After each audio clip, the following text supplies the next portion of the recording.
بسم اللہ الرحمن الرحیم. ڈیئر اسٹوڈنٹس، السلام علیکم. بیٹا نور اسکول اینڈ کالج کی جانب سے آج ہم جماعت نحم کی اردو کی کلاس لے رہے ہیں. بیٹا آپ کے سامنے ٹائٹل ہم نے نظم کا لکھا ہوا ہے طلوع اسلام. پہلے ابتدائی طور پر ہم طلوع اسلام کے بارے میں، اس کے پس منظر کے بارے میں، بیک گراؤنڈ کے بارے میں آپ کو بتائیں گے. اس لیے بیٹا آپ اپنی پینسل اور کاپی اپنے پاس رکھیں. خاص طور پہ جب آپ کو ہسٹری بتائی جاتی ہے، ڈیٹس بتائی جاتی ہیں، تو اپنے پاس ساتھ ساتھ نوٹ کرتے رہیں. طلوع اسلام آج کا ہمارا ٹاپک ہے، ہماری نظم ہے. شاعر اس کے علامہ محمد اقبال صاحب ہیں. شاعر مشرق علامہ محمد اقبال. اور صنف ادب کے اعتبار سے یہ نظم ہے. ہم نے غزل کے بارے میں بھی پڑھا، نظم کے بارے میں بھی پڑھا. پھر اس کے بعد ماخذ، یہ کہاں سے لی گئی ہے؟ تو یہ بانگ درا اردو شاعری کا مجموعہ ہے علامہ محمد اقبال کا، وہاں سے یہ لی گئی ہے. تو آیا اب ہم ابتدا کی طرف چلتے ہیں. طلوع اسلام. طلوع کے معنی آپ کو آتے ہیں نمودار ہونا، ظاہر ہو جانا. صبح کے وقت جب سورج طلوع ہوتا ہے، سامنے آ جاتا ہے، تو ہم یہ کہتے ہیں کہ سورج طلوع ہو چکا ہے. تو طلوع اسلام کہ اسلام طلوع ہوگا. یہ علامہ محمد اقبال کا ایک خواب تھا، جیسے انہوں نے پاکستان کے بارے میں خواب دیکھا. اور یہ نظم جب آپ پس منظر دیکھیں گے، یہ نظم پہلی جنگ عظیم کے بعد لکھی گئی. پہلی جنگ عظیم آپ کو پتہ ہے بیٹا کس کے درمیان ہوئی؟ ہاں، جرمنی اور برطانیہ. یہ بنیادی طور پر دو آپس میں جنگ کرنے والے ملک ہیں. پھر ان کے اتحادیوں میں جرمنی کے ساتھ ترکی اتحادی تھا، اور برطانیہ کے ساتھ امریکہ، فرانس، روس، یہ تمام ممالک مل کر جرمنی سے لڑ رہے تھے. اور جرمنی اس وقت ایک صنعتی طاقت بن کر دنیا کے سامنے آیا تھا. یہ ہٹلر کی اولاد صنعتی طاقت تھی. اس کا ساتھ سلطنت عثمانیہ ترکی، جہاں پر سلطنت عثمانیہ ہوا کرتی تھی، ترکی نے دیا. اور پہلی جنگ عظیم کے اندر جرمنی تو خاطر خواہ مقابلہ نہ کر سکا. ہاں البتہ ترکوں نے، جہاں پر سلطنت عثمانیہ تھی، تو ترکوں نے بعض مقامات کے اوپر انگریزوں کو مشکل میں ڈال دیا اور کئی محاذوں پر انہیں شکست بھی دی. لیکن بالآخر جرمنی اور ترکی کو شکست ہوئی، اور اس کے بعد برطانیہ اور اس کے اتحادی ترکی پر قابض ہو گئے. جب ترکی ٹوٹا تو اس سے چھوٹے چھوٹے ممالک 70 کے قریب ممالک بنے تھے. لیکن ترکوں نے جو اپنی سرزمین ہے ترکی، اسے بچا لیا. اسی لیے علامہ محمد اقبال نے اسی نظم کے پہلے بند کے اندر کہا تھا، اگر عثمانیوں پر کوہ غم ٹوٹا تو کیا ٹوٹا؟ اگر عثمانیوں پر کوہ غم ٹوٹا تو کیا ٹوٹا؟ کہ خون 100,000 انجم سے ہوتی ہے سحر پیدا. کہ خون 100,000 انجم سے ہوتی ہے سحر پیدا. علامہ محمد اقبال کے بارے میں ہم پہلے پڑھ چکے ہیں. یہ تھا اس کا پس منظر. علامہ محمد اقبال نے اس بات کو پیش نظر رکھ کر کہ مستقبل کے اندر دوبارہ اسلام کا سورج طلوع ہوگا، جس طریقے سے ترکوں نے ساری دنیا کے اوپر اسلام کا جھنڈا لہرایا. پہلے قرون اول کے اندر، صحابہ کے دور کے اندر ساری دنیا پر اسلام کا جھنڈا لہرایا گیا، اور اس کے بعد ترکوں نے آ کر دوبارہ احیاء اسلام کے لیے کوششیں کی. علامہ کہتے ہیں کہ میں یہ دیکھ رہا ہوں کہ آئندہ بھی آنے والی نسلیں اسی ویژن کو لے کر اور اسلام کی سربلندی کے لیے اپنی جانوں کو قربان کریں گے، اور ساری دنیا کے اندر اسلام کا بول بالا ہو جائے. شاعر مشرق نے اسی چیز کو اسی پس منظر کو دیکھتے ہوئے مستقبل کے اندر احیاء اسلام کے لیے کوششیں جو وہ دیکھ رہے تھے، آج تک ہم اس سے محروم ہیں، لیکن ہو سکتا ہے کہ آئندہ آنے والے سالوں میں دوبارہ علامہ اقبال کا جو خواب ہے وہ شرمندہ تعبیر ہو جائے. شاعر مشرق علامہ محمد اقبال اس نظم کے شاعر ہیں.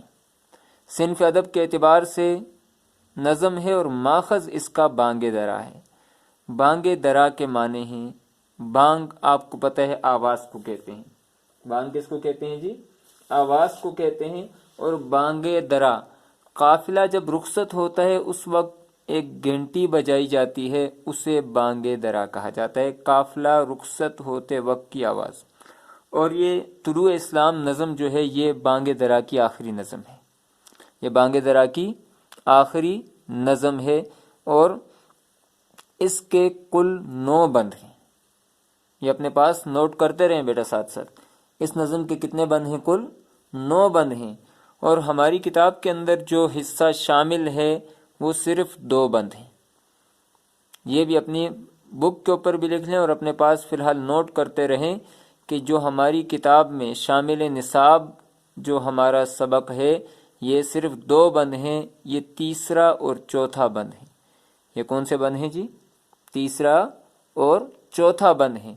اور یہ بھی آپ یاد رکھیں کہ اس نظم کے ہر بند میں 8 اشعار موجود ہیں۔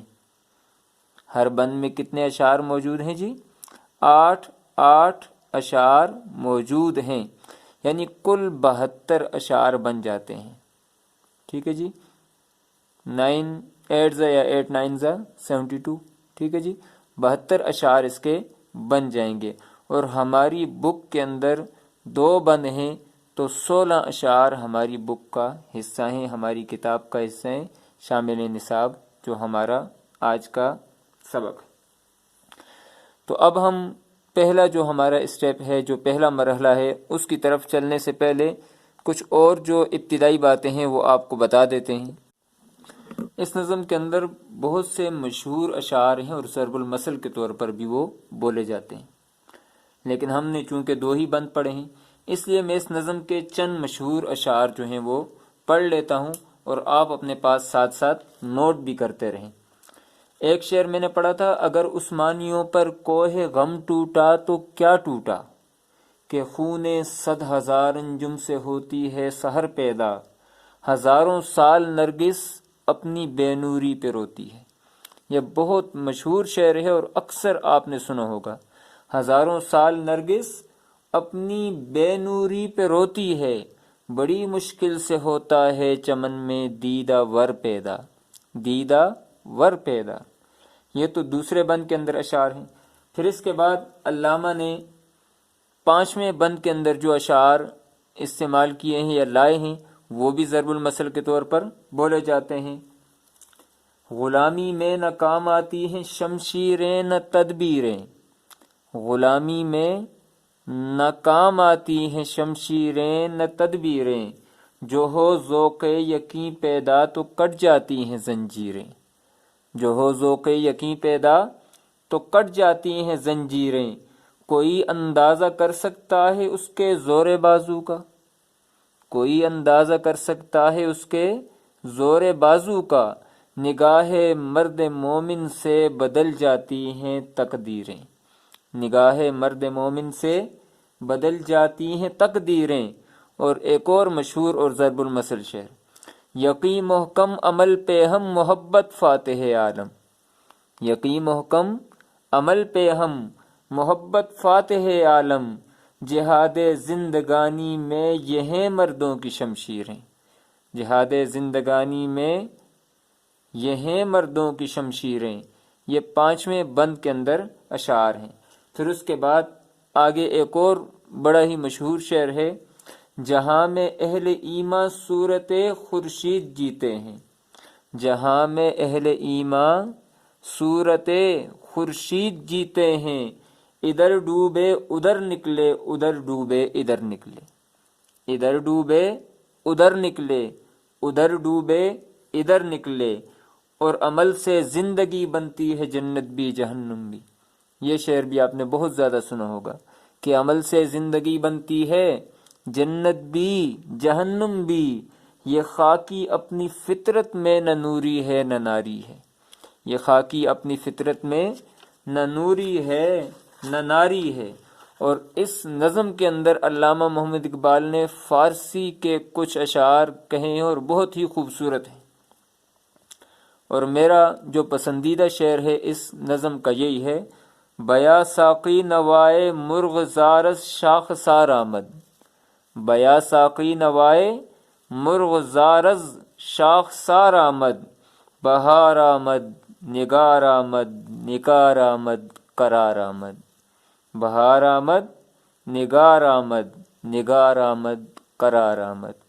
اور آپ بھی بیٹا جو آپ کو شعر اس نظم کا اچھا لگا ہو وہ اپنی کاپی کے اوپر لکھیں گے اور ساتھ میں اس کی پسندیدگی کی وجہ بھی لکھیں گے۔ اب ہم آ جاتے ہیں اپنے پہلے اسٹیپ کی طرف، اور ہمارا پہلا اسٹیپ ہے وہ ہے درست الفاظ کی ادائیگی۔ چونکہ الفاظ بیچ میں فارسی کے بھی تراکیب استعمال ہوئی ہیں، اس لیے پہلے ہم اس کو پڑھنے کی کوشش کریں گے اور اس کے تلفظ کو درست کرنے کی کوشش کریں گے۔ اس میں ہم تیسرا بند کلاس کے اندر پڑھ چکے تھے، اس لیے آج ہم چوتھے بند کی طرف آئیں گے اور اس کی ادائیگی بھی ہم کلاس میں سیکھ چکے تھے۔ تو شاعر کہتا ہے، یہی مقصود فطرت ہے، یہی مقصود فطرت ہے، یہی رمز مسلمانی، رمز زے کے نیچے زیر ڈالنا ہے، یہی رمز مسلمانی، اخوت کی جہانگیری محبت کی فراوانی، اخوت کی جہانگیری محبت کی فراوانی، بتان رنگ و خوں، بتان، ٹھیک ہے، بتان رنگ و خوں کو توڑ کر ملت میں گم ہو جا، نہ تورانی رہے باقی نہ ایرانی نہ افغانی۔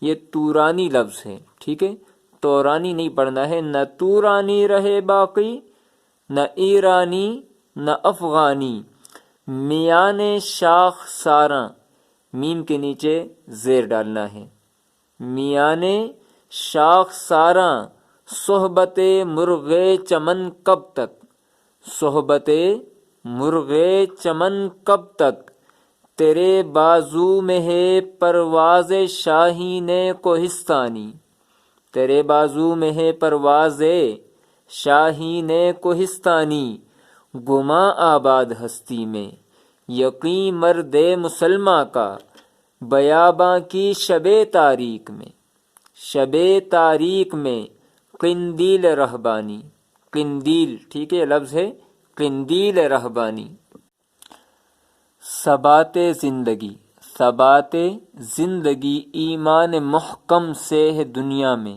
محکم، ٹھیک ہے، محکم سے ہے دنیا میں، کہ المانی سے بھی پائندہ تر نکلا ہے تورانی، ٹھیک ہے، جب اس سنگارۂ خاکی میں ہوتا ہے یقین پیدا، جب اس سنگارۂ خاکی میں ہوتا ہے یقین پیدا، تو کر لیتا ہے یہ بالوں پر روح الامی پیدا، تو کر لیتا ہے یہ بالوں پر روح الامی پیدا۔ تو یہ ہو گئے الفاظ کی ادائیگی۔ آپ ان الفاظ پر اعراب لگا لیں، زبر زیر پیش لگا لیں۔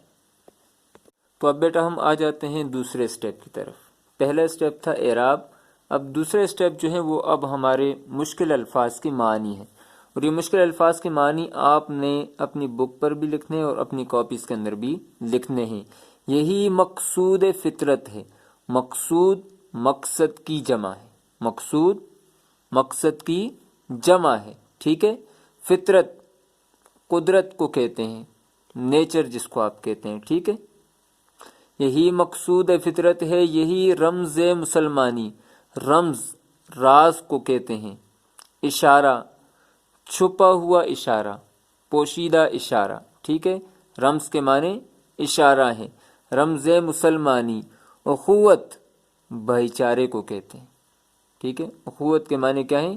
بھائی چارہ، اخوت کی جہانگیری، جہانگیری کہتے ہیں ساری دنیا، ساری دنیا جس میں سما جائے، ٹھیک ہے، یہ کام جو ہے یہ جہانگیری طور پر کیا جاتا ہے۔ ویسے اگر اس کی نسبت بادشاہ جہانگیر کی طرف کی جائے تو وہ الگ معنی دیتا ہے، لیکن یہاں پر اس سے مراد ساری دنیا ہے۔ جہانگیری محبت کی فراوانی، فراوانی کہتے ہیں کثرت کو، زیادتی کو، زیادہ ہونا، ٹھیک ہے۔ تو پہلے شعر کے اندر ہم نے الفاظ معنی دیکھ لیے۔ تو الفاظ معنی کے بعد اب ہم آ جاتے ہیں اس شعر کی تشریح کی طرف۔ اس شعر کے اندر علامہ محمد اقبال نے ایک قاعدہ بتایا ہے کہ فطرت کا، قدرت کا ایک مقصد ہے، اور وہ مقصد کیا ہے کہ ساری دنیا کے اندر بھائی چارہ اور امن ہو جائے اور ساری دنیا کے اندر محبت پھیل جائے، ساری دنیا کے اندر بھائی چارہ اور امن ہو جائے اور ساری دنیا میں محبت پھیل جائے۔ اور یہی بات علامہ محمد اقبال اس شعر میں مسلمانوں سے بھی کہہ رہے ہیں کہ یہی مقصود فطرت ہے، کہ قدرت کا بھی یہی قاعدہ ہے، قدرت کا بھی یہی مقصد ہے، اور یہی رمز مسلمانی اور مسلمان ہونا بھی اسی بات کی طرف اشارہ کرتا ہے۔ کس بات کی طرف اشارہ کرتا ہے؟ اخوت کی جہانگیری، کہ ہر طرف ساری دنیا کے اندر بھائی چارہ ہو۔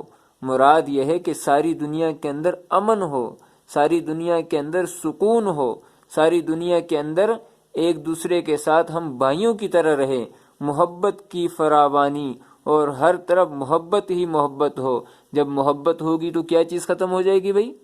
نفرت ختم ہو جائے گی، دشمنی ختم ہو جائے گی۔ تو اس شعر کے اندر علامہ محمد اقبال نے مسلمان کو اس کا مقصد بتایا ہے کہ بھائی مسلمان وہ ہے جو دنیا کے اندر بھائی چارے کو پروان چڑھاتا ہے اور محبتوں کا پیغام دیتا ہے۔ حدیث پاک کے اندر بھی آتا ہے نا کہ سارے مسلمان آپس میں بھائی بھائی ہیں، اور قرآن پاک کے اندر بھی اللہ رب العزت نے مسلمان کو بار بار اخوت اور بھائی چارے کا درس دیا ہے، اور بار بار اسے کہا ہے کہ سارے کے سارے مسلمان آپس میں بھائی ہیں اور بھائیوں کی طرح آپس میں رہیں گے۔ اور مسلمان کا کام بھی یہی ہے کہ وہ دنیا کے اندر بھائی چارہ اور امن پھیلاتا رہے، وہ دنیا کے اندر بھائی چارہ اور امن پھیلاتا رہے، اور دنیا کے اندر امن کا پیغام ہر طرف پھیلاتا رہے۔ اب اس شعر کے اندر آپ دیکھیں کہ علامہ محمد اقبال نے مسلمان کو کہا ہے، تو مسلمان کے لیے تو قرآن و حدیث سے آگے کوئی بھی چیز نہیں ہے، ٹھیک ہے؟ تو قرآن کے اندر اللہ رب العزت فرماتے ہیں کہ جب تم آپس میں دشمن تھے تو میں نے تمہارے دلوں کے اندر محبت کو پیدا کر دیا۔ اور اس طریقے سے حدیث کے اندر بھی نبی علیہ السلام نے فرمایا کہ سارے مسلمان آپس میں بھائی بھائی ہیں، اور ان کی مثال ایک جسم کی سی ہے، اور جسم کے ایک حصے میں اگر تکلیف ہوتی ہے تو سارا جسم تکلیف میں مبتلا ہوتا ہے۔ تو یہ تو مسلمان ہونے کی طرف اشارہ تھا، تو اس پر حدیث اور قرآن سے بھی آپ کو ایک ایک دلیل دے دی ہے۔ اور نبی علیہ السلام نے ایک عالمی خطبہ جو دیا تھا، خطبہ حجۃ الوداع، اس کے اندر نبی علیہ السلام نے فرمایا کہ کسی عربی کو اجمی پر، کسی کالے کو گورے پر، یعنی مراد یہ ہے کہ دنیا کے اندر رہنے والے سارے انسان برابر ہیں، اور ان انسانوں میں مسلمان جو ہے اس کا پیغام محبت کو پھیلانا ہے اور بھائی چارے کو آگے لے کر جانا ہے۔ تو اس شعر کے اندر اب علامہ محمد اقبال یہی بات سمجھانا چاہتے ہیں کہ فطرت کا قاعدہ بھی یہی ہے کہ دنیا کے اندر اخوت اور بھائی چارہ ہو اور محبت پھیلے، اور مسلمان کا مقصد بھی یہی ہے کہ دنیا کے اندر امن اور اتحاد کو پھیلائے۔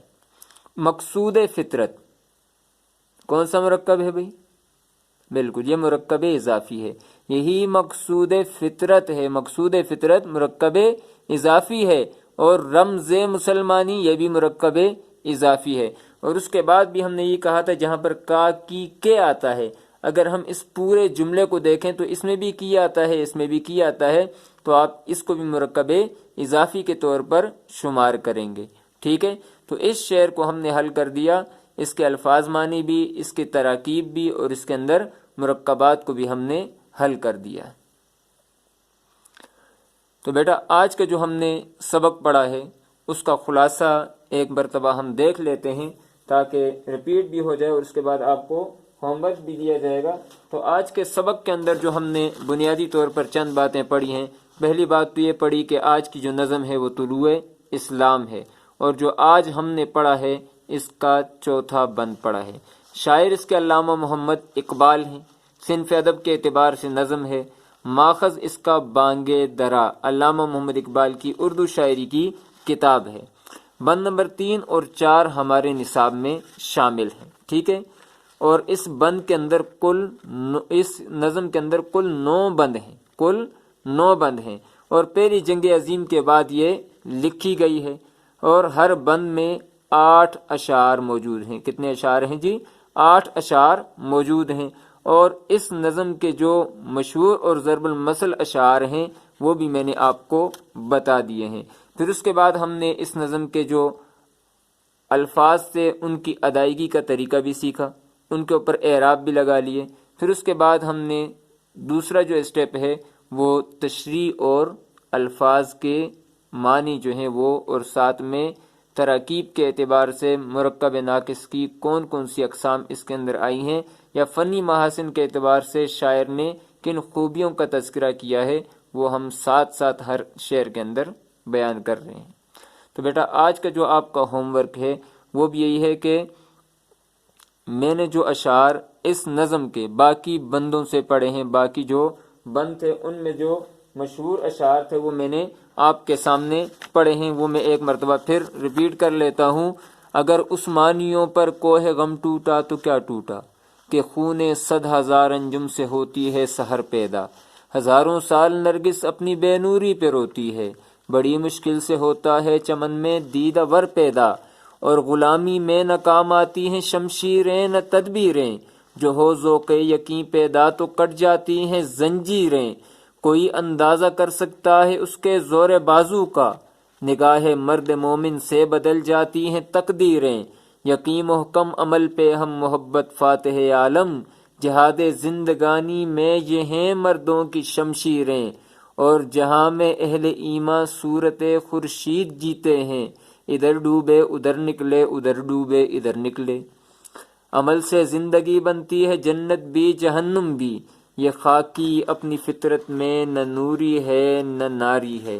یہ تمام مشہور اشعار اس نظم کے میں نے پڑھے ہیں۔